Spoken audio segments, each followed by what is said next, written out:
Catherine Bernardo, binanggit ang nagpapasaya sa kanya. Nagmo-move on na kaya?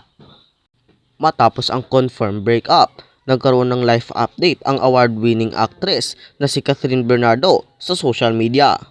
Sa isang Instagram post nito, makikita ang ilang litrato na ayon sa kanya ay nagbibigay saya sa kanya recently. Makikita ang pictures ng nature, dagat, rainbow, pati na rin ang ilan niyang non-showbiz friends. Appreciation post for the little things that have been making me smile the past few weeks. Caption ng aktres. Dagdag pa niya, no looking back, only moving forward.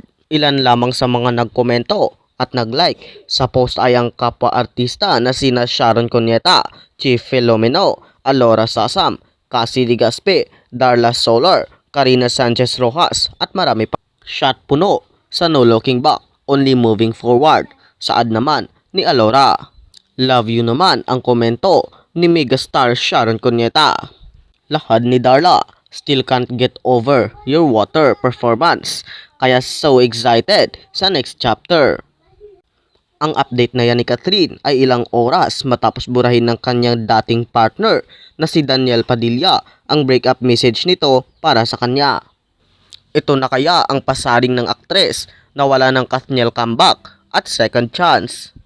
Anyway, speaking of deleted post, inalis na nga ni Daniel ang breakup message sa kanyang Instagram account.